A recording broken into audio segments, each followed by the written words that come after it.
Pengumuman pembatalan ibadah haji oleh Menteri Agama beberapa hari lalu bukannya disikapi dengan bijak, tetapi justru seakan menjadi amunisi bagi kelompok pemecah belah bangsa itu untuk melakukan fitnah terhadap pemerintahan Jokowi.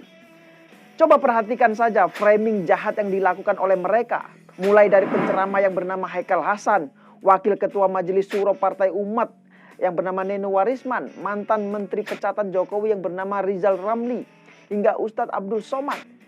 Mereka semua lebih mengedepankan suudon atau buruk sangka daripada husnudon atau tabayun kepada pemerintah.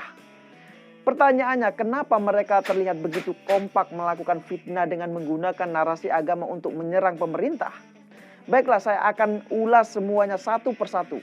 Jadi tujuan mereka ini sebenarnya sudah sangat jelas, bos. Mereka ini ingin membuat nama Jokowi buruk di mata umat Islam yang memang menjadi mayoritas di republik ini.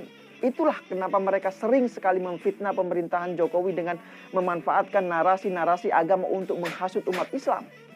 Mulai fitnah yang katanya Jokowi anti-Islam, Jokowi PKI, Jokowi anti ulama. Kemudian dikatakan kalau Jokowi jadi presiden, maka lantunan suara adzan ini akan dilarang.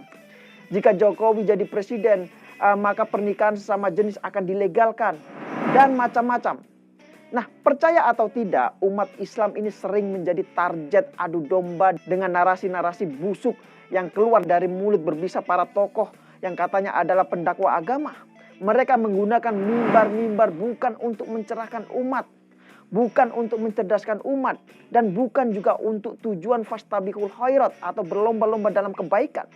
Tetapi mereka justru menggunakan mimbar-mimbar itu untuk berlomba-lomba dalam kesesatan dan kebodohan, bos.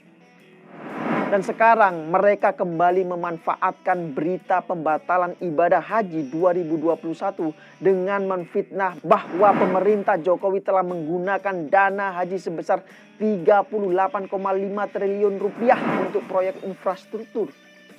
Nah, dikatakan bahwa pemerintah ini nunggak bayar kepada kerajaan Arab Saudi dan uang para calon jamaah haji ini ditilap sehingga haji tahun ini dibatalkan. Dan macam-macam fitnah yang dilontarkan kepada pemerintah. Mereka dengan bebas memfitnah dan menghasut umat Islam agar saling bermusuhan tanpa mau tabayan sedikit pun kepada pihak terkait dalam hal ini adalah pemerintah. Coba lihat saja Haikal Hasan setelah sukses ngehoak dan memfitnah pemerintah dengan teknik model bertanya melalui Twitternya. Dia kemudian dengan gampang menghapus tweetnya dan masalah pun dianggap selesai hanya